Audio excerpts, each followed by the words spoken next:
Hello, folks, and welcome back to Chris Wide Africa here, the Rugby Ascendant segment on a Friday, the 11th of June already. Can you imagine that? It's already 11th of June. Where is this year gone? I feel like I've been robbed. Well, today my special feature guest is none other than Jonathan Kaplan, one of the most famous referees and officials in the rugby world, a South African who's now working with Major League Rugby here in North America, and very excited to have him on the channel. This was a suggestion by one of the viewers, said, hey, why don't you get Jonathan Kaplan? I'm like, well, sure. Do you have a contact for him? I don't. It's not like we hang out at a coffee bar or something like that, so if you help me get in touch with him, I'd be happy to have him on as a guest. And this will be my first official from rugby that's been on here. And the other thing is, I usually, for Jonathan's sake, let him know I wear rugby jerseys on all of my streams, but I don't. That's even the news streams I do. I wear rugby jerseys, but I don't have quite the impressive collection that you have there with signed jerseys from all my experiences. So this is the 2015 officials jersey. It's a referee's jersey from the World Cup. So with that, Jonathan Kaplan, welcome to the program. We've got you on mute. I think I asked you to go on mute. That's on me. Thanks very much, Chris. Good to be on the show. Look forward to chatting. It's a pleasure. Looking forward to it. So like I said, a lot of people, when I mentioned in some of the social media outlets I have that I was going to do this, a number of people said they aren't able to make the live stream, but they're definitely looking forward to watching this after the fact. So it's a pleasure to have you with us. Now, when people look up your bio, it says that you were born in Durban, but it doesn't say if you're actually raised there. Were you actually raised in Durban?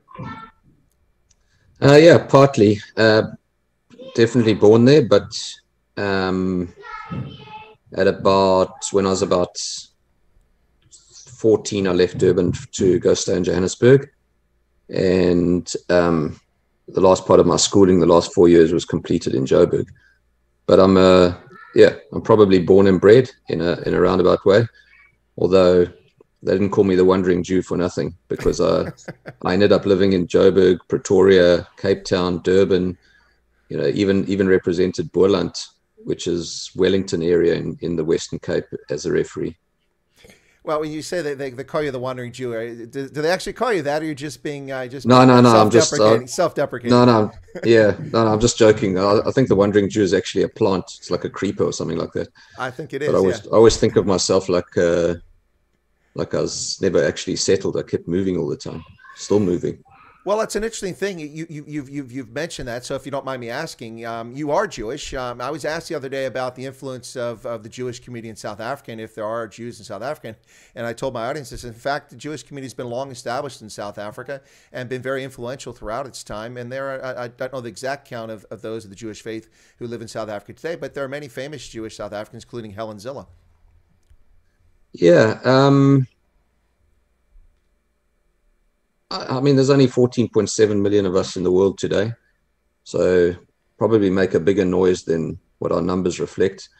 But the South African community is it's a pretty strong community. It's a conservative community, and you know, it's probably around about 3 generations old for the most part. So so they've done well. You know, came from all parts of the world, particularly after the Second World War and the Holocaust, and, you know, created a niche for themselves.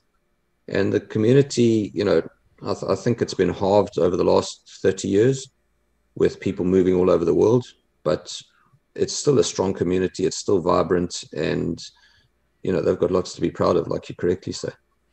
Well, I've interacted with many Jewish communities around the world. Of course, I've lived all over Africa and all over Europe. And one of the Jewish communities that was most interesting to me was the folks that live in Tunisia.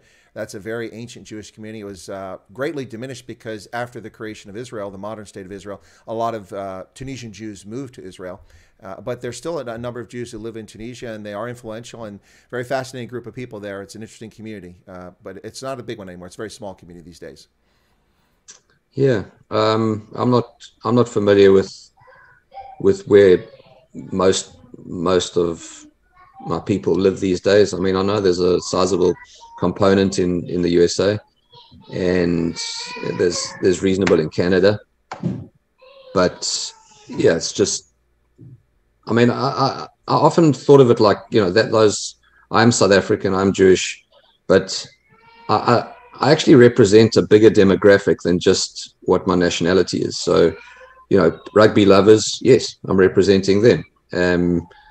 the refereeing group, I'm representing them. At the moment, whilst I'm on your show, I'm not really representing MLR, but in a roundabout way I am, because I'm the director of match officials, so in a way I am representing them. So I like the idea of representing my people, but I also don't confine it to just something which is a social convention.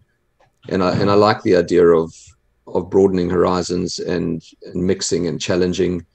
And so I think that's part of my modus operandi, actually. Well, I like that approach, I have to say, Jonathan, because in this day and age, when people are always trying to bifurcate people or put people into little boxes and identify them by this, that, and the other, I think one of the healthiest things is that when we realize that we're part of multiple communities, many communities, you just mentioned several right there, the rugby world, the officiating world, being a person of Jewish faith, being a South African. It's the way I always look at things. I was an Army officer, I'm of this heritage, from America, yada, yada, yada. So we're all find ourselves in multiple categories, and it's kind of like those nesting dolls, those Russian nesting dolls. Here you're one thing, you take the next layer, one thing. So you're part of many different communities. Well, you got to start in rugby very young. As I understand, you went out there with a whistle at the age of 17. Is that correct? Yeah. Look, I think rugby in South Africa I suppose people are quite passionate about it, and I mean, it's not a religion, but it's quite close. So yeah, it's not far from a religion. yeah. So I mean, I think I grew up with a diet of watching rugby and being involved in rugby, and I was never very good. I was a very small boy growing up, and then I wasn't physically. I think I wasn't physically compatible with the game. I didn't really want to train and lift weights. I don't like the idea of 3 sets of 10. So I sort of found my niche whilst trying to be involved and trying to be a student of the game. I found my niche as a touch judge for the first team. So I used to travel around and then volunteer to run up and down. Not many people wanted to do that job, but I found it pretty interesting to stay close to the game. And then when I was 17, or just before that, I got my nose broken whilst playing for the third team. We didn't really have a third team. It was just ragtag, everybody who was left over filling in. I got smashed and my nose broke. Like I always say, it's a pretty juicy target being Jewish. So, I mean, couldn't really miss. So, anyway, I went, broke my nose. So my mom suggested that I become a ref. It suited her narrative as well, and she made all the inquiries. But after my first game, I realized that I'd landed. And this was my space in terms of where I wanted to be in the game. Well, you definitely found your place. I guess we have your mom to thank for all that followed after that. She pushed you in the right direction. I suppose after getting your nose broke, she's a lot happier on the side of the field, or you're away from the action on the field.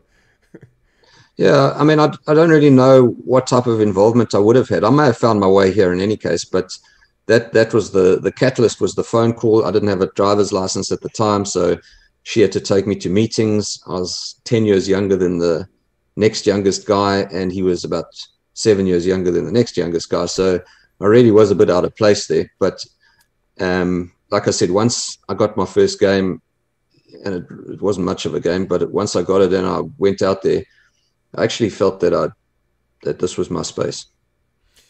Well, the thing about the game is that a lot of people don't realize is, you watch basketball and officials get some exercise, but it's a short court. They're not running all the time, and there's enough officials on the court. The National Football League, you don't really have officials running up and down the field on those 60-yard passes because you've got side judges down at the end that cover that, and you've got television.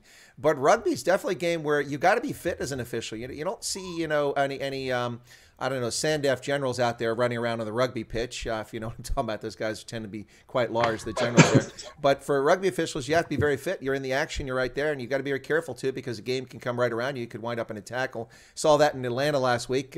One of our officials there got tackled at the end on a try. But so, I mean, what's it like? I mean, you can't just like rock up and, hey, here's a whistle, go out there and do it. You've actually got to train to be fit, don't you? Yeah. So when I was in my teens, I wasn't physically aware of what I could do with my body and how I could train and how I should train. Once I got a sense of purpose that I wanted to be a ref, I mean, this may come across arrogantly, and sometimes I don't say it, but I don't mind because this is who I am. I sort of knew that I was the best, in inverted commas, but I had to get myself into the shape first to be that person, and then get experience and scars along the way, which I did. And so I'm into my 38th year as a referee. And I probably lost between 6 and 8 Ks on a diet of road running in particular.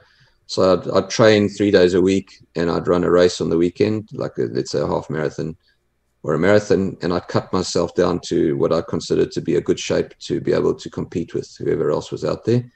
And then to maintain that. And I mean, it wasn't really a challenge because I enjoyed it, but enjoyed the running. But at some stage I had to choose one or the other, because I was doing marathons and ultras, and it wasn't really compatible with the rugby that I was doing.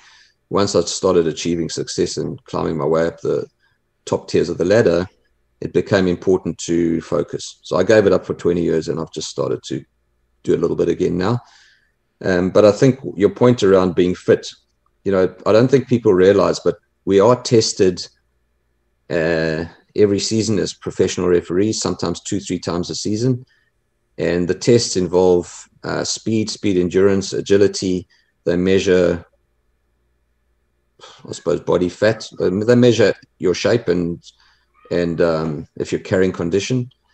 And it changes. It's science 20 years ago is not science now. It's ever changing. So, I did what I could. I had a bad injury in '98. I had to have an operation, and on my knee, I had actually a terminal injury. But I managed myself, so I stopped doing all the things I enjoyed. Like, I couldn't do any lateral movement. I couldn't run on the road anymore. Couldn't play touch rugby.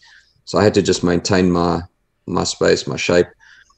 But I managed it till 2013, which is when I retired as a professional ref, and I've carried on now, and it's been good. Yeah, no, I was going to say that you mentioned marathon there and half marathons. Now you're not one of those crazy people. You're from Durban that runs the Comrades, are you? I mean, that's brutal, that ultra marathon. Yeah, I am actually. Have you run you've run the Comrades? Yeah, I've done Comrades 10 times, so I've got my green number. Congratulations. I've done Oceans. I've done 2 Oceans 11 times, which is a 56K run. Probably one of the most beautiful ultras in the world. That's in Cape Town. Mm-hmm. Comrades is 90 Ks, as you well know. Yep. That's pretty much an institution in South African sport. You get 20,000 people at a time going either up or down, and I've done 132 marathons. So yeah, so I started off. I'm getting old, and I'm a bit cranky at the moment. But I started off doing the 50 states. And then COVID hit, so I've gone backwards physically, and I'm not sure I can get back there, but I can try. So I did 7 out of 50, and hopefully, be able to plot a few more. Well, so you are, in fact, one of those crazy people that runs the Comrades. Look, I have nothing but respect for people that. One of my favorite South African movies is The Long Run with Herman Muller-Stahl, and that's about the Comrades and also about the social conditions in South Africa. And he plays a coach for ultra-marathoners in a cement factory, and he loses his job as part of the new dispensation. And so he winds up coaching a Namibian girl who's an illegal immigrant, and it has all the zeitgeist that's going on in South Africa. This is from about 10 or 15 years ago, but it's about have you seen it? No, but I did want to just say that Armin Muller-Stahl was one of my favorites. I didn't see him in many movies, but I think he was in Music Box. Mm-hmm. And I just remember what a powerful actor he was. Maybe the role suited him in that movie, but he was just a force. He was an incredible actor. No, he's an absolutely amazing actor. The unfortunate part is that, of course, he was from the DDR, the German Democratic Republic, so he was in the East for much of his acting career. Had he been in the Hollywood scene his entire career, he would be a household name because he was just really that good. He had such a presence so many ways. But I'm glad to see I found another fan of Armin Muller-Stahl. But it's a great movie. So you've done the Comrades. I'm really impressed. For years I wanted to run the Comrades. I thought I'd do it, and naively before I really thought about it, I said I want to run from Pietermaritzburg down to Durban. And then I was talking to somebody that done it, and they said, no, mate, hang on a second, hang on, listen, but you think about this. And I thought about it, I said, wait a second, you know what? You're running downhill most of the way. I'll bet that's brutal on your tendons and joints. And Exactly right. You want to run from Yeah. Durban to Peter Maritzburg. Even though it's uphill, it's a lot less brutal. Do you find that to be the case if you run it both directions?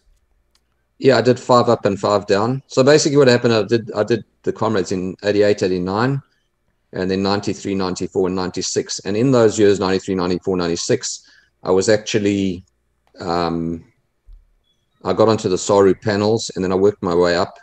And I ran comrades on the Monday because it was always on the 31st of May. And I got a call on Tuesday morning to say that some referees had underperformed, and I was nominated to do this big game between Free State and the Bulls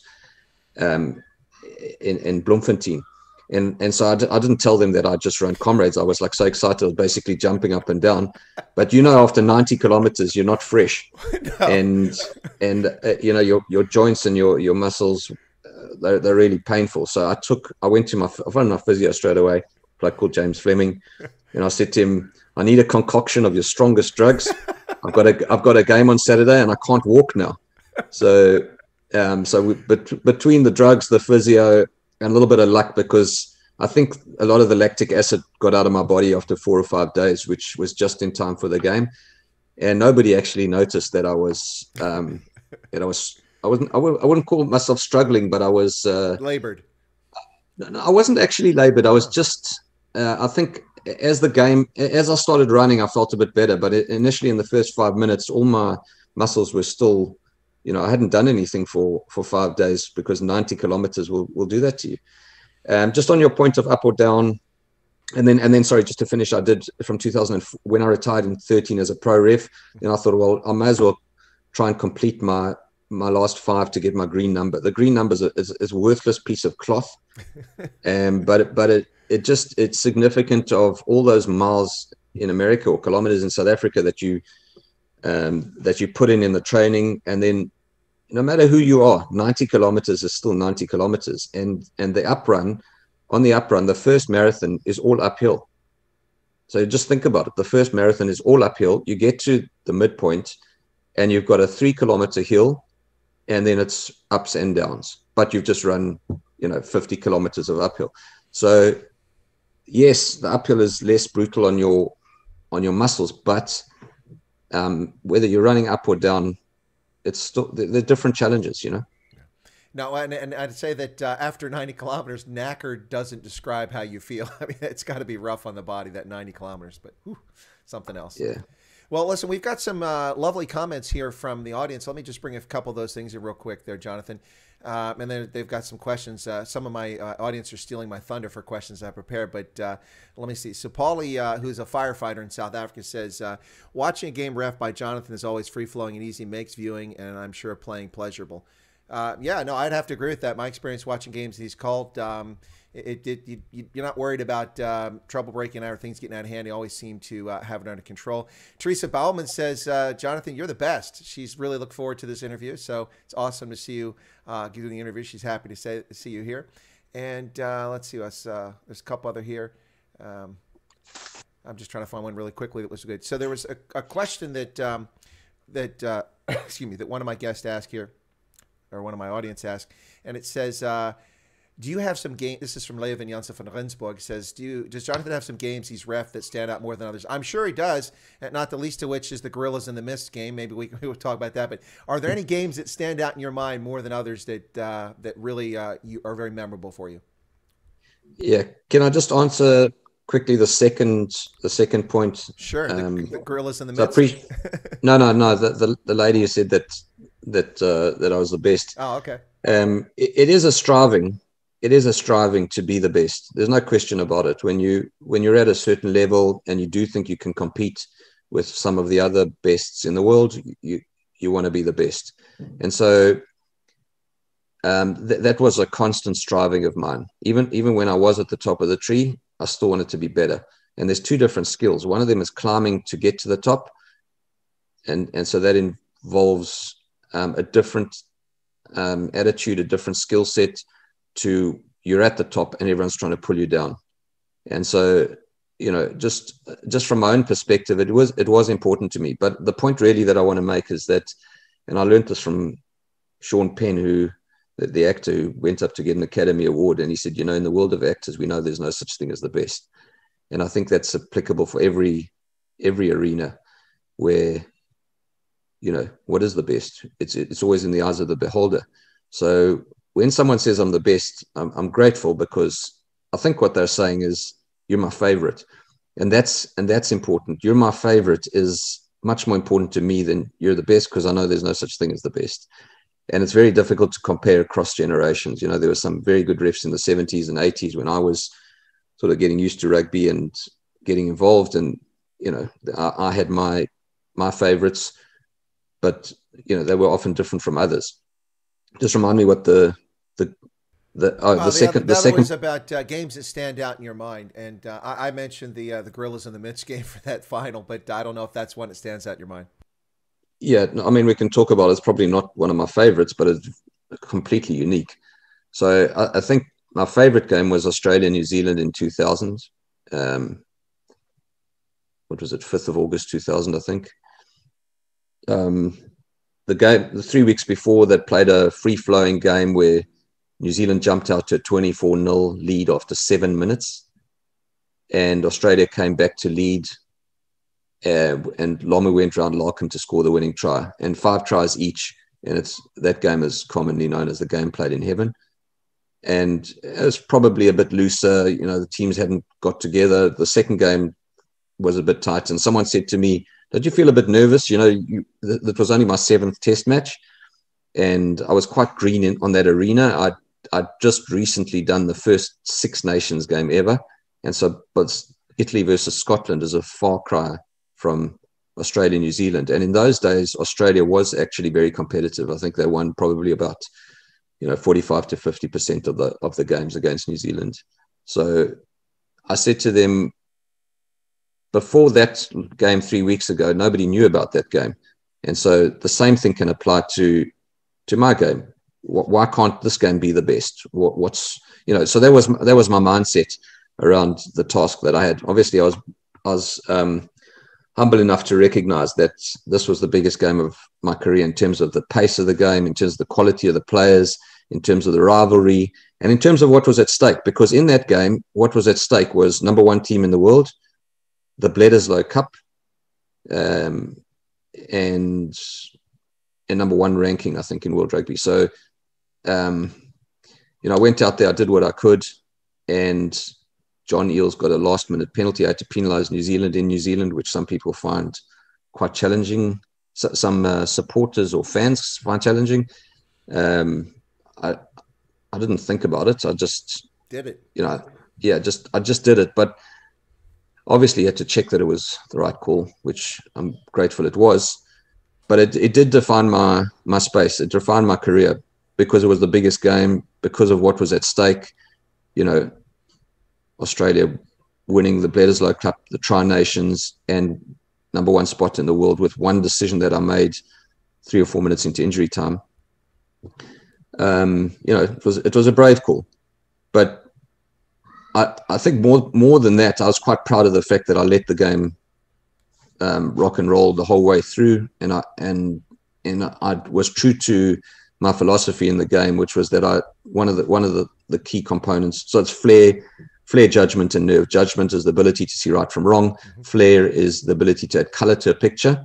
So management cues, game understanding, getting the best out of people on the field.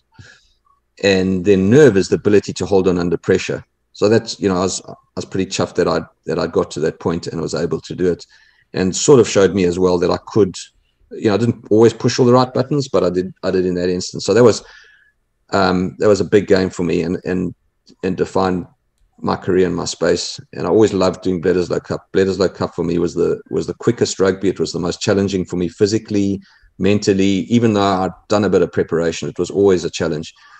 The game that you're referring to is a Super Rugby final that was played. I mean, an hour before that game, I think it was played between the Hurricanes and Crusaders in Christchurch. An hour before the game, there wasn't an issue. There was nothing, and then all of a sudden, this dense fog. All of a sudden, this dense fog rolled in, and you couldn't really see 40 meters above the ground. 30, 40 meters above the ground. So I had to make a decision. So the broadcasters were obviously not happy because you couldn't really see well, and all the cameras that were mounted very high up were useless. The public who had paid to get in the ground couldn't see from certain parts of the stadium, but the two teams were keen to play. So my only real concern was safety. The safety, safety, player safety. And once I ascertained that the only real risk was the ball disappearing into the clouds and then coming back out of the clouds, I didn't think that was enough to stop a game. So we played it. Crusaders won 19-12. One try, Casey Lalala, I think, scored the winning try. Well, that was a question I wanted to ask you, Jonathan. Okay, it's safe now. It's been a while. That was back in 2006. There was just a single try in that game. Was it really a try? No. Did I really see it? Did anyone else see it? Did anyone see it? We didn't see it on TV. Yeah. No, I'm just kidding. Even people ask me what happened in that game. I say I haven't got the foggiest. Good answer. That's a good answer. I like that. But yeah, that one's been nicknamed Gorillas in the Mist after the fact. Yeah, Crusaders, Wellington Hurricanes. Yeah, that was definitely something. So those, the first one's the one that really stands out for you. There's some more. Listen, we've got load shedding in South Africa. A lot of my audience is in South Africa, so some people are just coming into the stream right now. So folks, welcome to the Rugby Ascendant segment of Chris Wide Africa. My special feature guest today is Jonathan Kaplan, world-renowned official and referee from rugby. I have even gotten around to some of the highlights of his career. We've been talking about that. Some very nice comments coming in from the viewing audience. But Jonathan is the first official ever to get 50 test matches, and then he set the record at 70. And then Nigel Owens had the audacity to come along and break that record and set it at 100 now before he retired. But for a long time, for many people, Jonathan Kaplan was the gold standard. And there's a very nice comment here by Renier Dutoy saying, what a humble gentleman, which is interesting, Jonathan, because you made that comment. You said you don't want to sound arrogant, but you knew you were at the top of your game. And I agree with Renier. The way that you present yourself, it doesn't come across as arrogant. It comes across as you knew who you were and you knew what you were trying to do, and you recognize that. And I think that's an important thing to say.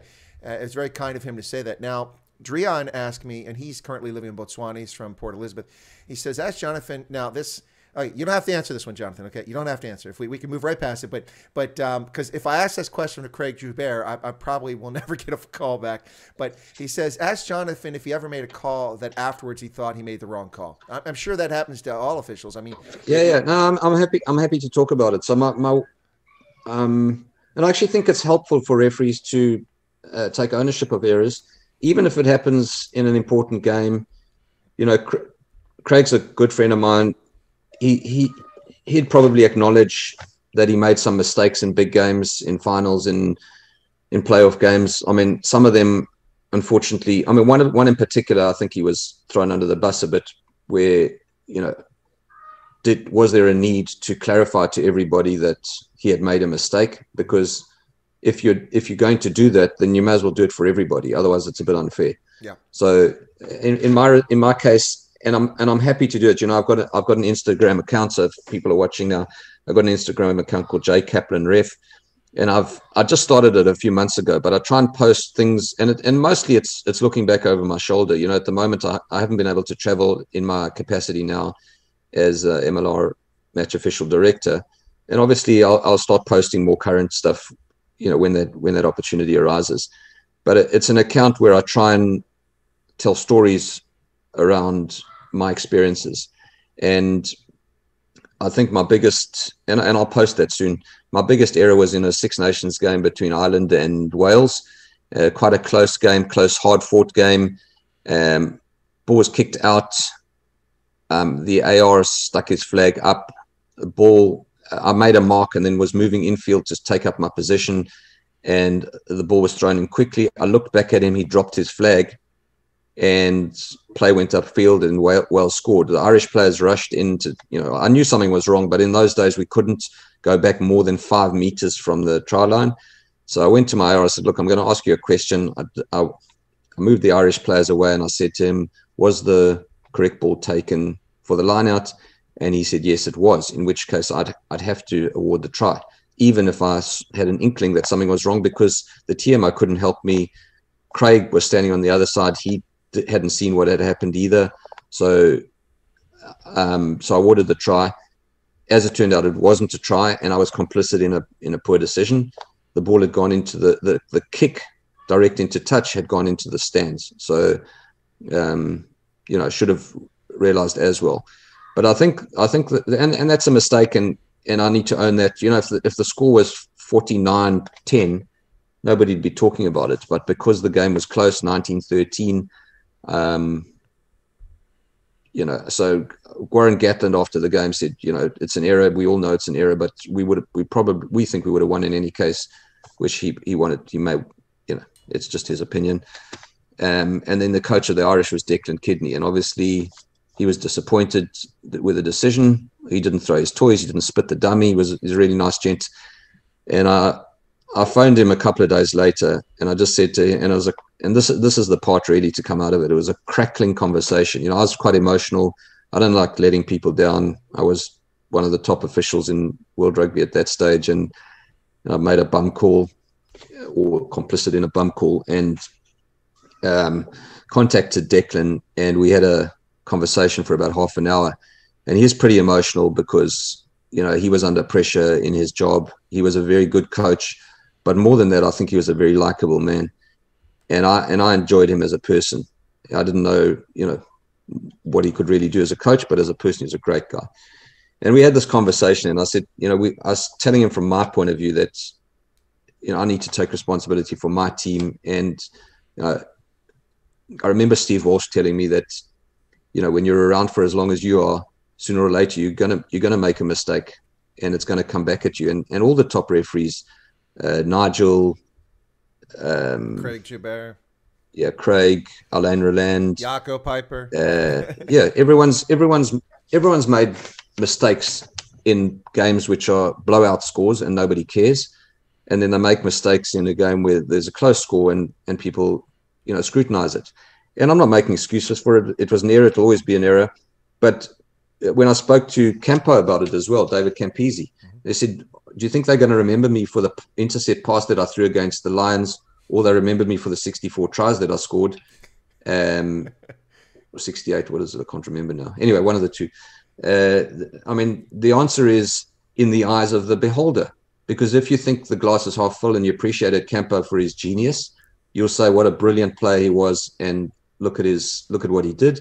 And if you want to be critical of the fact that he missed a couple of tackles, or he was a bit opportunist and did something he shouldn't have done on defense, that's the way you want to live it like that. That's okay. No, that's a great point. And it brings me to something I want to bring up here very quickly. And they got a lot of comments coming in now from people, because I said the audience has grown a little bit with load shedding ending, people getting back online. But rugby's more than just what happens on the pitch. I mean, that's what we go for. That's what we're into, whether we play or we watch it as spectators or fans. But rugby's also interesting from a standpoint that people, I couldn't tell you the name of any NBA referee. And when I watched National Football League, I could tell you the name of a few because they were always at the big games, but didn't really know them. I don't know any of the names of any officials in the National Hockey League, and I'm a rabid hockey fan. But I can tell you, I've got favorite officials that I truly enjoy watching, and when I know they're calling a game, I want to see that game. Steve Walsh was one of them. I always thought Steve was awesome. And then, of course, yourself, you're up there on that list. And then Jaco Piper, Craig Joubert, and so many other folks out there. You know who they are. The fans, the spectators identify with the officials. What I want to ask you, which I'm leading to, is and then there's also the same thing with some of the commentators. You really identify with commentators, but do you as officials on the pitch realize or recognize that you're a part of the game from the fans' perspective, and a lot of them actually really like the officials and look forward to seeing the officials on the field? Is that something you're aware of or no?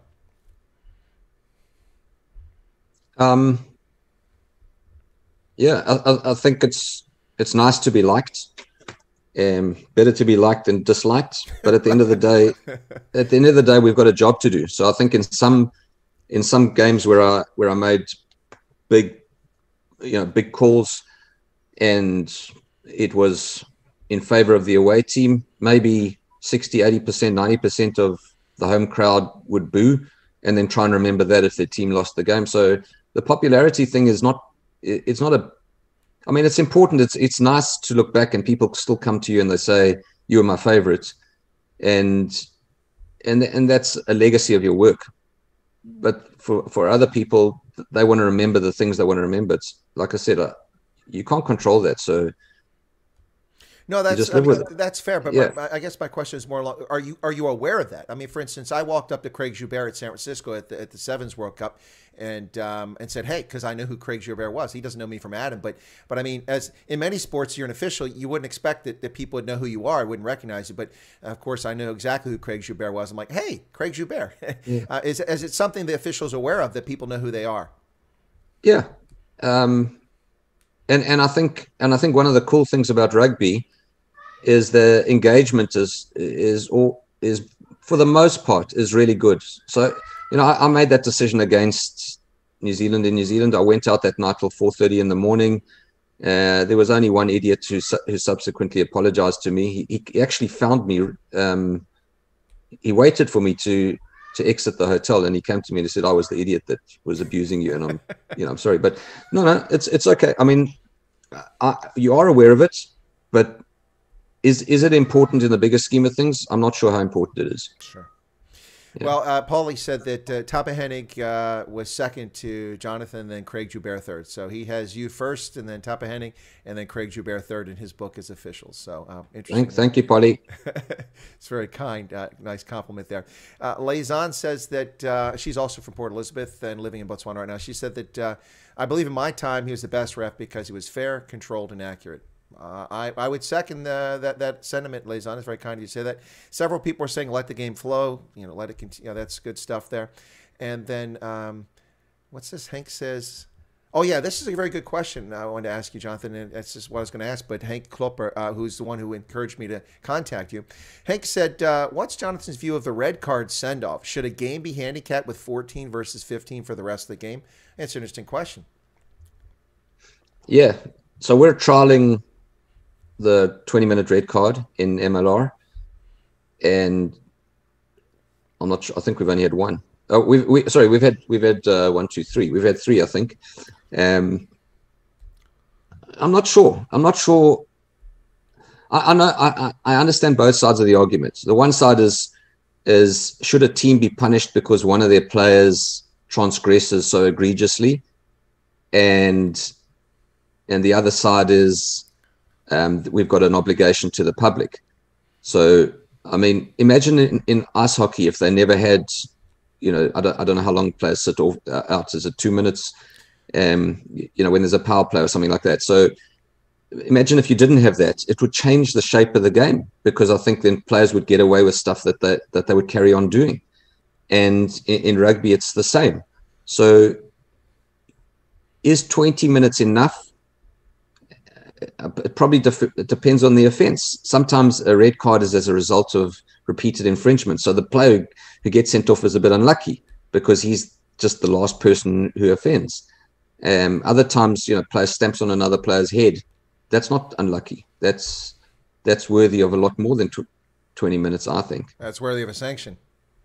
Yep. No, well, besides that, I think that's just like elimination. So then you say, we have an obligation to the crowd, but I think that's a bit narrow in sort of outlook, because what about the players who transgress? Don't they also have an obligation to the public?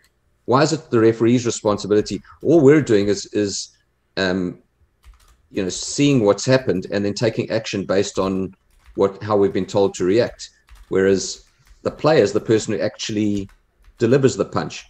So as an example, and I found this, I mean, I'm not surprised, but I found it like really odd behavior, is the French bloke who elbowed the Welsh player. I don't know if it was Wainwright. I'm in the World Cup. Jaco Paper sends him off correctly, and he's completely vilified for sending him off. He then poses very naively, but there's nothing malicious in what he's doing. He poses with a couple of supporters, and his World Cup is done. Yeah, that was so wrong. It was unfortunate. Yeah, but my point really is: was there any commentary in any of the reporters to say, "Hang on a second"? And the only one that did actually was a guy called James Haskell, who said, "Hang on a second, everyone's having a crack at paper. Why is nobody having a crack at the guy who did it?" Well, that's my point. That's what's so wrong about it. Yeah, that was my issue, and I don't take issue with Jaco Piper. I think it's unfortunate, but yeah, it just it's a very unfortunate situation. It was a shame. But with the with the 20 minutes for red card, that's an interesting proposal. Honestly, from my perspective, as someone that follows the game, I don't have an issue if a team loses a player because of red card. It can be brutal, but the players know the rules, and emotions may get in the way. But you've got to play. And one thing I love about rugby is because people that don't know rugby go, well, what a rough sport, what a rough sport. But we have comparatively fewer serious injuries than, say, National Football League, because we don't have people wearing pads and helmets launching themselves at each other. You tackle in a proper way that's that's designed not to cause injuries. The rugby, IRB, or World Rugby now, unlike the National Football League, took concussions seriously many years ago and had this concussion protocol. But I will say this, when it comes to red cards, Jonathan, Bismarck Duplessis' red card by Romain Poix was unjust. And I'm still angry about that. but that was over. They struck that from his record later on. So not to pick on the French referees, but not a big fan of Jerome Garces and Romain Poix. I'm just kidding. I'm just kidding. But so you've done an awful lot of things. First, I think you had the first ever Six Nations game. You were the first person to ever call Six Nations game. Is that correct? Yeah. Yeah, it was an interesting game because I think it ended up 3 tries each, but the winning of the game was in Diego Dominguez. He was one of the best kickers that I think I'd ever come across, and playing for a weaker team who had just come into the competition. Scotland were, people don't remember, but they were the champions in '99. So it was the newcomers against the champions, and I think Italy rode the wave of optimism and enthusiasm and got themselves in a position to win the game. And Dominguez, I think the difference in the end was Dominguez's drop kicks. Could be mistaken, but I seem to remember that. And then I think sometimes this is what people don't realize out there, is that I do my job on the field, but then beauty's in the eyes of the beholder. And I had an assessor at the time called Brian Lee from England, and he was a very gentle man, like very astute and reserved. But he wrote me a glowing report about my game. So I think that set me up for the next game, which was that Bledisloe Cup game that I spoke to you about. Mm-hmm. And then 3 months later, I did one of the great experiences of my refereeing career in Marseille, in the Velodrome between France and the All Blacks, which was a stunning, one of my best experiences on a test match field anywhere in the world. Now, Ants, who's also South African. By the way, I think there's no way you can ever deny you're South African. It did slip out earlier. You were chuffed about something, so very much a South African expression there. But Ants, who's also South African, said, "Please ask Jonathan, who was the toughest player to ref? Who was the challenge out there for you? Was there anybody that stood out that was either difficult or either make the calls on them or just to keep an eye on them in the field, or they were just challenging the official?" Yeah, I think as you master your craft, it becomes less of a challenge. So for me, the challenging players were those when I was starting out, and the 2 names that always spring to mind are the 2 players that the nicest blokes off the field. I mean, I'm friends with them on social media, and I'd have a drink with them out of preference. But Helgaard Miller from the Free State, he was a captain, got quite emotional at times. Not so much with me, but I did find him quite emotional, quite difficult to talk to. So in terms of leadership, it was, when you're trying to get a message across and the person you're speaking to is seeing the red mist, you sort of wonder whether it's worthwhile. And the other one was Kobus Visser, who is the kindest, gentlest guy off the field. But he was quite a beast on the field and quite difficult. When I used to see Kobus Visser thundering in when a player had fallen on the wrong side, I learned that I needed to blow the whistle quicker, otherwise he'd end up stomping on the player. So at 140 kilograms before lunch, it would be pretty uncomfortable for the player he stood on. So I'd rather give the penalty for his team than, you go like, what about the advantage? I go like, yeah, okay. I like how you described him, 140 kilos before lunch. Yeah. That's a good description. Willem Wiekelspies says that Craig, I presume he's talking about Craig Joubert, Craig's late dad, Des, was his PT teacher. at DHS. High school there, I guess. Des also coached the first 15s in the 70s, and he said, "It's nice chat, Colonel and Jonathan. He's enjoying the conversation." So, yeah. Let's see.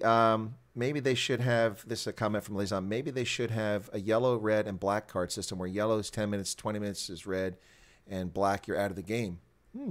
Serious consequence. I don't know. That's a consideration there. I'd never thought about that, going to 3 of them. Yeah, I'm not against it. Just think about it. Is there a difference between a marginal offsides and a repeated infringement which denies a team an opportunity to score? So that's not a probable try, but a nice opportunity. There is, of course, there is. It's a different outcome for the team in possession. And if you're not attending to those, then the game becomes defensive, and so defense starts to dominate, which was the case for all World Cups leading up to 2015, where most of the playoff games became defensive. Because that was what would end up winning you games. And I think in the last few years, I think World Rugby's tried to attend to that and try to give the attack a bit more confidence to do what they need to win games. So we've seen some good playoff games in the last couple of years. Well, let's see. Hank Klopper asked a question. What are the stadiums which were the best and the worst for you to referee in? Whether you have a favorite place that really made a great atmosphere or it was easy to call a game, and other places were a challenge? So I like the stadiums that were rugby stadiums, that were rugby centric. So the Millennium Stadium for me was probably the best. 80,000 people, closed roof. Welsh people love singing. So you could really hear, you could really hear everything in the stadium, and so the noise was fantastic. And I had some great experiences in my time in reffing in Wales. I remember the one game I wasn't even reffing. Chris White was reffing. I was at AR, and New Zealand were playing Wales, and the anthems were sung by. I remember the New Zealand girl was called Hayley Westenra, and the Welsh, I've just forgotten her name, but she's world famous, Catherine Jenkins, I think. And I just remember just standing there, the anthem's finished, and I carried on standing there thinking, this is theatre. This is not even just rugby. This is theatre. It just set the game up beautifully. So that Millennium was my favorite. I loved going to Twickenham. Lots of great experiences there as well. I remember one of my first ones. I had a friend in the stands, and I'd seen him before the game, and he was very proud of me because we went to school together. And this was like my first thing. I was running touch for England versus Argentina, and it was one of the first games after the Falklands War, or the Malvinas, or whatever you want to call it. Mm-hmm. And England were supposed to win handsomely, but they didn't. They ended up sneaking in by a couple of points, and Argentina played well above their World Rugby standing. And England scored a try coast to coast. I went a couple of times. I went up the length of the field, but I'd spotted Martin Johnson hitting one of their players. So I had my flag out. The crowd were going berserk. It was their moment. And there was me with my flag out, calling play back. I think Tupper reffed the game, so he had to come back. And I said, and he looked at me like, please, no, this is, the game's been so difficult to ref, and now we get this moment and you stick your flag out. But that, and my friend was in the stands, and he said to me, I actually couldn't believe that you did that to me. I was, I was loving that moment. So he said, but only you. And then that was a moment I was probably proud of in a way, because, that needed to be done despite whatever. So, those two in the Northern Hemisphere. In South Africa, I loved stadiums like Newlands and Kings Park. I don't know what they're called these days anymore, but Newlands is being dismantled, so we won't be calling anything. Yeah, but same thing. Half the size of Millennium, but right on the field. The crowd were on the field, so it didn't feel like there wasn't atmosphere, or there wasn't thing. And I really enjoyed. But stadiums are stadium. It's bricks and mortar. It's mostly the experiences that are created on the grass. No, that's a fair point. I went to 17 matches at the 2015 World Cup in England, and I didn't get to Twickenham. I've never been to Twickenham. Now, the Eagles are playing England on the 4th of July at Twickenham, but I think I have to have a body cavity search, a DNA sample, and a negative COVID test within 2 minutes before flying to England. So I'm not sure if I'll be able to make it, but that's going to be a bit tough. That's interesting. You know, Millennium, I was at the World Cup in 2015. I got to the Olympics in 2012 and was at Millennium to watch Team GB play South Korea in soccer. And I was literally at the top row at the end of the pitch. I didn't even know the rows went that high. I mean, aircraft fly lower than that. And but you're right about that. The feeling in there is amazing. When I was watching the All Blacks play in the World Cup, I was like 3 rows up right from the pitch, and it's like you're in the game. It's just amazing. You're right. The crowd is just right there. It's just unbelievable. Now, I wanted to ask you a question before we get close to wrapping up here, and that is there a sense of community, or is there, I mean, you've alluded to you stay in touch with this person, that person, but amongst top rugby officials, is there kind of some camaraderie or community there where you guys stay in touch and you share things? You've mentioned a few of these other officials out there. Yeah, I think it's up to each individual. You know, some people slip off into obscurity. They don't really want to carry on with their involvement in the game. That's okay. All people are different. I've tried to remain involved. I think, you know, I didn't want to get onto committees really because I think it takes up a lot of time, and my experience was that they end up talking in circles, and there's agendas and there's horse trading, and it's not. I don't really like the politics of that at all. I thought my greatest product was probably what I did on the field, so I carried on reffing. You know, I retired as a pro ref in 2013, and then I carried on reffing predominantly schools rugby because South Africa's got a very strong schools culture, and where I lived in Cape Town, you know, we had probably on any given year maybe 6 to 8 of the top 20 schools in the country, and maybe 4 of the top 10. So, you know, I loved that. I loved being involved. And then, you know, I've moved, and it's sad because I reffed. I was just going through a couple of my jerseys, and I just saw that I reffed my 250th game, which was a pretty nondescript game between Hottentots Holland and Paro Filet. And I got a jersey from the host team, you know, with all the little boys who signed the jersey, which was quite cute in a way, because it's replicating the heroes doing that, and then all these little fellas signing the jersey, which is great. But you know, I love that as much as the prestigious games as well. No, that's awesome. So Hendo, who is from Kapstadt there in the Western Cape, he lives in the UK. He's been there for some time, and he's like, Twickenham, yes. When I get there, I'll probably say the same thing. I haven't been there yet. Now, Paulie asked a question. He says, without bias, why is it that South Africa's referees are so far ahead of the rest and always have many year after years? We have new ones coming out, Jaco Piper, Stuart Barry, Rasta Rastavinga. Of course, we could throw Craig Joubert in there, throw yourself in there. Is there anything to what Paulie's saying, that we seem to have a lot of top quality officials that come out and referees that come out of South Africa, or is that just are we biased or misrepresented? No, and I don't think it's true. I think most countries go through cycles of producing good officials.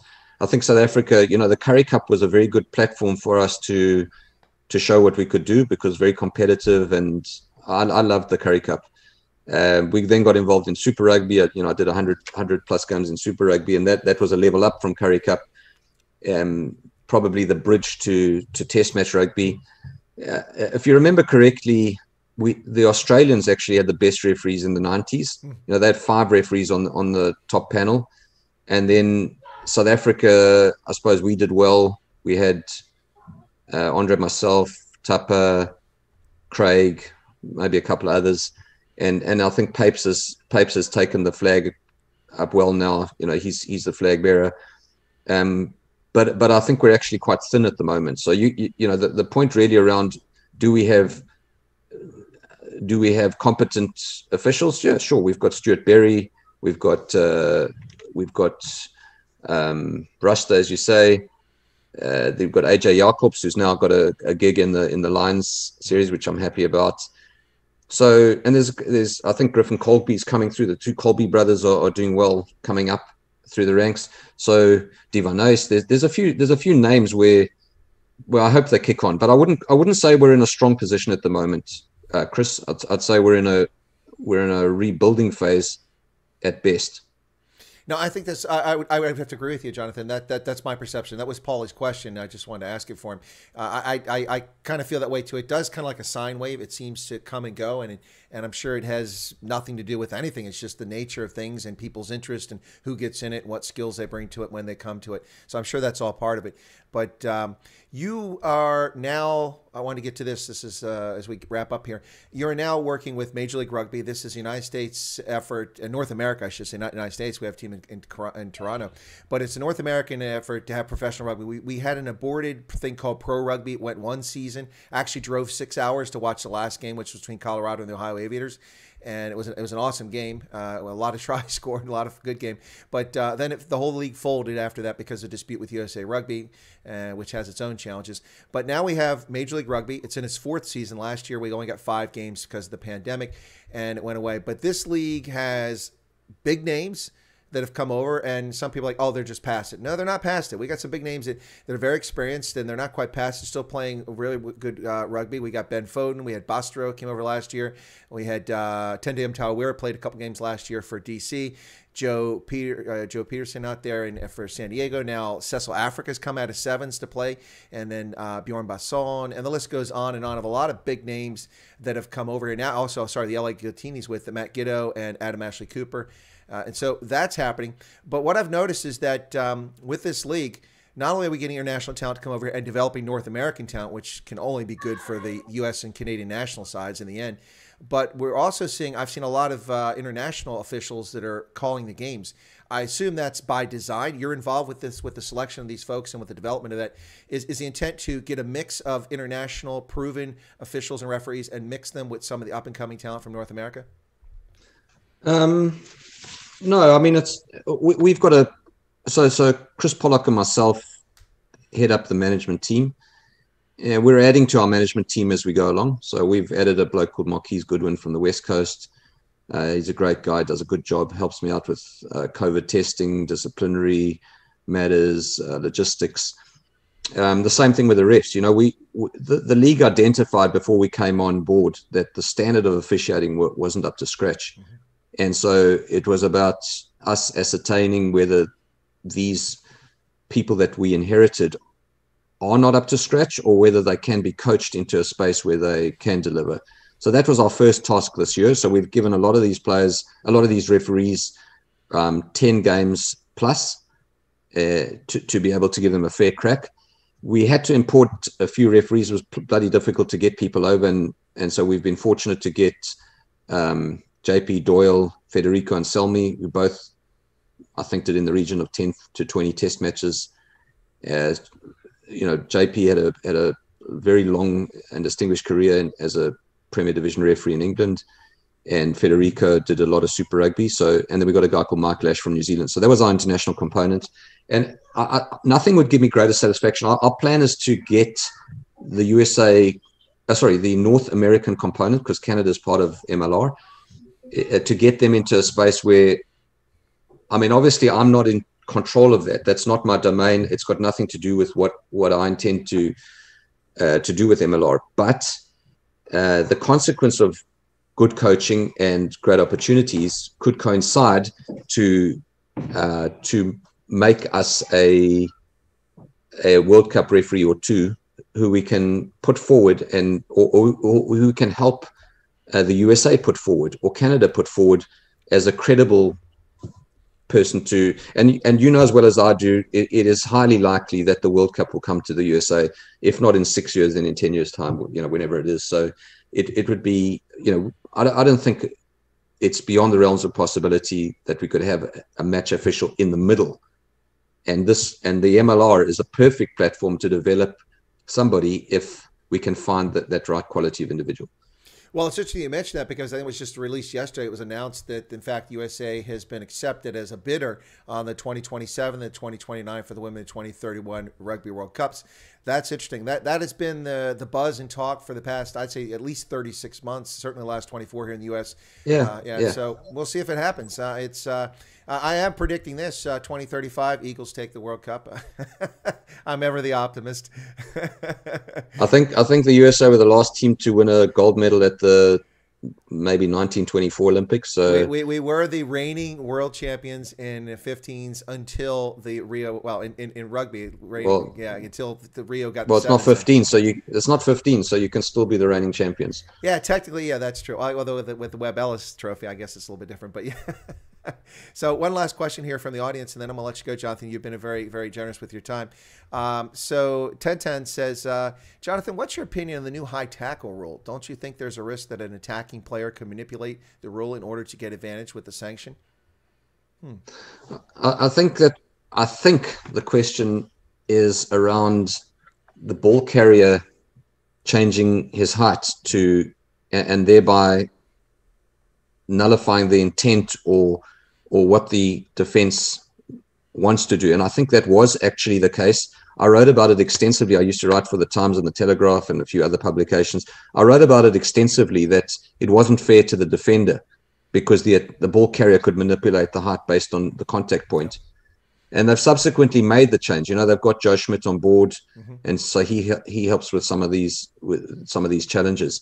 And I think from 19 until now, there's been a noticeable change in the sanctioning of that, both in terms of the information that the referees have been given and subsequently in respect to the citing and disciplinary.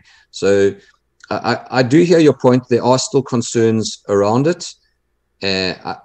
Sometimes it's a moot point. We've seen seatbelt tackles or we've been encouraged not to penalize seatbelt tackles that are not actually dangerous. So a player running back puts his hand over the shoulder of a ball carrier. In the past, that may have been straight away over the shoulders as a penalty. Now it's not a penalty. It's not penalty if it's not dangerous, right?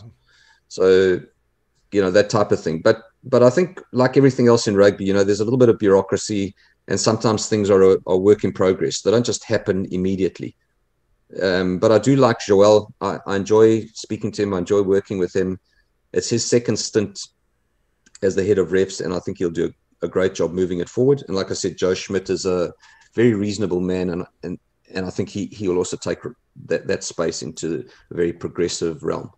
No, I think it was a good question, and thank you for your answer on that. I saw what was called a high tackle, and a yellow card was issued this weekend in Major League Rugby for what I thought was a bit unfair because, from my perspective, I wasn't on the field. I'm not making the call. I'm just a fan watching it. But yeah. It sure seemed pretty clear situation where the defender reached around the midsection to try to tackle the person, and you could see the player try to slide down, and then that's what caused what was a high tackle, and a yellow card came out. That's a bit tough, but yeah, that's. So let me ask you one final question. Just to answer that quickly. Sure. Contrary to popular belief, the refs in MLR are also human, and you're 100% right. You're 100% right. They do make mistakes, but we don't want those mistakes to be their focus. We want the principle to be their focus, and the principle is we've got to try and protect the players. Player safety is right up on our agenda. No, it's a great point. Thank you for that, Jonathan. So let me ask you a last question for myself, and that is, what's your favorite Rugby World Cup? Did you have a favorite World Cup experience? Was it Australia in 2003, or is it another one? Or one maybe you just attended, not even as a referee? I was at the 95 World Cup and at Ellis Park, and I was there when the plane flew over, and I was there when Stransky, put the drop kick over. So that was a great memory for me. I was in the stands as a spectator. I hadn't really got onto the scene yet, but I absolutely loved it. And I was in the far corner and probably couldn't really see the ants running around, but I loved the experience. 99, I was there as a World Cup. 2000, I was there at the World Cup as an AR. Probably a bit disappointed that I wasn't there as a ref. 2003, I went to right, but just I suppose maybe I didn't hit the right buttons. And 2007 was sort of my redemption in a way. So I did a semi-final. South Africa played in the final. If there's one thing that I would have liked to have done, which I didn't achieve, was to do a final. But I don't think that really, and make no mistake, it would have been a cherry on the top. But I don't think that really defines someone's career because, like we've been speaking about, I think for the most part, if we look back and say I stayed true to my core principles. I tried always to put the game in front of my career, and the game first, the players first, the esoterics of what I was producing for the public, That makes me a lot happier than, you know, a prestigious game or an achievement that I could have got along the way. That's awesome. You mentioned Ellis Park. I was at the, well, I always want to say Tri-Nations, but it's the Rugby Championship now. The game where Habana pulled his hamstring after he scored 2 tries and the All Blacks won. They replicated that 95 situation a few years ago, at 2013, I think it was. I was sitting in Ellis Park in the stands, and it was late afternoon. It was brutal. The sun was hitting really hard. And the plane was coming, and the people on the opposite side of the pitch could see it. And you hear this cheer go up. You're like, what's going on? The team, something going on, and all of a sudden the plane came out, and that's I don't know how low it was in 95, but it was pretty low when I was there. That the pilot who did that, they got in a lot of trouble again too, I guess. But that had to be quite an amazing experience, one that you'll cherish and never forget. So I didn't realize you were a spectator at that game. That's pretty awesome. Yeah. I watched 87, just moderately. 91, I was involved. I enjoyed the tournament. I remember things from that tournament. I think it was probably one of the best tournaments, actually. 91, 95, like I said, proud that it was in South Africa. 99, I got involved. 03, great tournament. I ended up actually being the TMO in the final because I don't really mind that domain. I feel quite comfortable doing that. So I think that's potentially why I got that role. I was very pleasantly surprised with France and the organization, and the way that they went about their business was really good. It was classy. It was attention to detail. It was good. 11 in New Zealand, I think I had a scooter accident 8 weeks before the tournament, and I split my articular. I think it's articular cord. No, what is it? My patella tendon. I split my patella tendon. Wow. And the normal recovery is 3 to 4 months, and I didn't have time. So I literally went on I used to wake up at night sweating that I wasn't going to go to my last World Cup, and I made it there. So, I mean, that was probably my biggest physical achievement, was to get myself over the line and go to that World Cup. And I was a bit disappointed not to do better than, not to achieve more than I did, but I was very happy to be involved.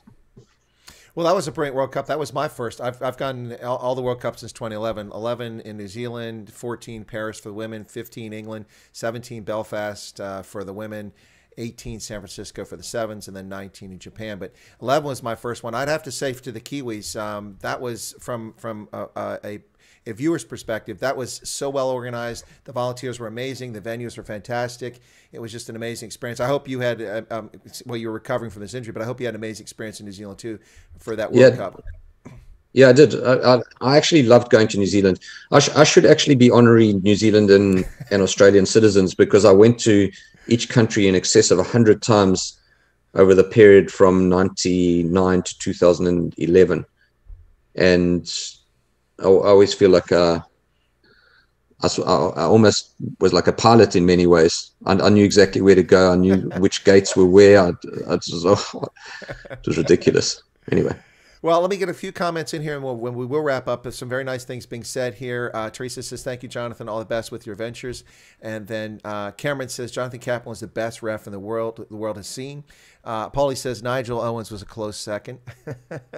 And then just some really nice comments here. Nick Muller says, awesome ethics, Jonathan, by a donkey for Alice. Yeah, so Jonathan Kaplan, it's been a real pleasure. I don't want to end it, but I know you've got other responsibilities, so I'm going to let you get back to those. And thank you for your time, and appreciate coming here on Chris Wide Africa. Thanks a lot. Any parting thoughts or things you'd like to share with us, maybe about Major League Rugby or about the state of rugby going forward? No, I'm excited about MLR.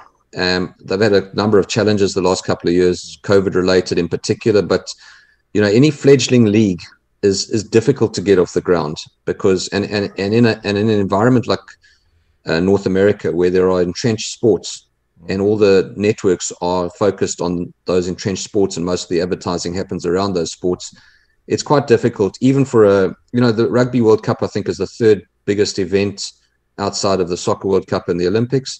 So it's not like a Mickey Mouse thing. The sport it's a big sport globally, but to try and get it so I think that's going to be the challenge. I'm so chuffed that I said chuffed again, that they got the show on the road this year, because there was a time where they weren't sure and they had to shift everything out, and eventually took the plunge, and we're finished with round 12. And so they've made a really, the league office and people behind the scenes getting this whole act together. I don't think I could probably write a book on the challenges that have been faced pre-season and in motion. I'll just share one of them with you. At one stage, they just told me that they wouldn't have ball boys. And initially when I thought about it, I thought, we're not going to have ball boys at the end of the world. But the more you think about it, you absolutely need ball boys. Ball boys is the continuity. If you can't find a ball, you kick the ball out for a line out, and you're chasing a game with a couple of minutes to go. You can't find a ball, and there's no ball to be had. And who's chasing around getting the balls? But because of these safety concerns, they didn't have, they couldn't have ball boys. So they found a way around it, and that's what we've been doing the whole year. We've been finding ways around the challenges. So I'm excited. I do agree with you. I think the MLR is here to stay. I think it'll expand, and I think rugby in North America will expand. And I'm always careful to say that, because I'm based in Toronto now, and the Canadians have been very good to me. So, I hope it is what I think it can be. Well, it's been unbelievably flexible. I mean, the league has done amazing things here. I mean, they went forward knowing that they couldn't have fans in the stands at many venues starting the season. They took the unprecedented step of the Arrows from Toronto coming down to Atlanta and sharing the facilities with Rugby ATL, and both teams playing out of there. That's got to be difficult for all those players. I mean, in the Army, I'm accustomed to being away from family for weeks, months, years on end because of deployments. But for athletes being gone for such a long stretch, not being able to get home and playing on the road, your home game is Atlanta when you live in Toronto. But they've been very flexible. But I did see what you talk about, the impact of not having ball boys. I was at Rugby Atlanta last week. Was it last week or maybe 2 weeks ago? It was last week. And I was down there for Memorial Day, and there was a warm-up game between Fort Benning and the Marines, and there was no ball boys. And so they kept stopping the clock. And I'm like, I'm not accustomed to watching the clock stop unless the officials called, if somebody's injured or something like that. And I'm like, why is the clock stop? And I realized that someone's running around in the woods next to the field trying to find the ball because there's no ball boys on the pitch. What a disastrous impact that has on the game. And I think people don't realize and don't appreciate it. That's a good point you brought out there. Thanks for sharing that. Yeah, pleasure. We'll probably carry on, but maybe a good time to knock it on the head. And yep. I'd be happy to come on again another time for another hour. You can get a couple of other ideas and thoughts, and there's literally hours and hours of material to share with people. But like I said to you in the beginning, I do have this Instagram account, J Kaplan Ref, where I tell stories about looking back on the career, and I think it is interesting. Well, Jonathan, to that end, I was going to mention, I'm glad you brought it back up again, is that I actually went and checked out your Instagram account when you mentioned it to me. It's a brilliant Instagram account, folks. It shows, Jonathan going through life and different things happening, rugby related, personal related. It's really a nice, sort of like a mini biography, if you want to look at it that, to learn more about him and appreciate the game. I saw that Paulie subscribed as soon as you mentioned it earlier. A couple other people went and subscribed, so feel free to go. What's the account again so they can find it easily? J Kaplan Ref, just very basic. Yeah. There you go. All right. Well, with that, let's get you back on again in the future. Maybe as we get close to the end of the season or the playoffs, we could talk about that. Yeah. Thanks a lot, Jonathan Kaplan. I appreciate your time today. God bless. Yeah. Thanks, Chris. Nice to be on your show. Pleasure. All right. I'll let Jonathan sign off there, and then I'll wrap up the program, folks.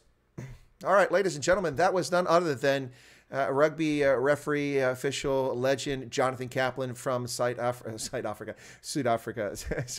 South Africa, mixing German Afrikaans and English there. Sorry about that. But that was an awesome conversation. I really enjoyed it. And that's what you get here on Chris White Africa. You get a conversation. It is an interview, but it's less an interview and more a sharing and a conversation with people that are of interest to you from around the world. Bill Heslop has just subscribed. Thank you for the subscription there, Bill. Really appreciate that. And Hank has just put in, if you're looking for it, that's the username on Instagram. If you want to go check out, sign up for Jonathan's Instagram account. Thank you so much, folks. I'm scheduled to have Gary Gold, USA Eagles head coach, on here at 2 p.m., which is in 45 minutes. But I may have made a communication error, so I can't promise it will happen. I've set up the stream. If Gary isn't there, then I'll do a short stream and we'll just discuss a few of the news items of the day. But in the meantime, thank you so much to my guest, to Jonathan Kaplan. It was a pleasure. Thank you to Hank, who suggested him and helped me get in contact with him. He was a brilliant guest, and hearing all these experiences was fascinating. Also brings back lots of wonderful rugby memories for all of us, I'm sure. Thanks a lot, folks. God bless. Hey, Brian Johnson, welcome to you. God bless, and we'll catch you here probably in about 44 minutes on Chris White Africa. Hopefully I'll have Gary Gold on there. You guys take care, and it is Friday. It is Freitag, so have a lekker Freitag, all right? And we'll catch you later on. Appreciate your support and patronage for Chris White Africa and for Rugby Ascendant. Take care, folks.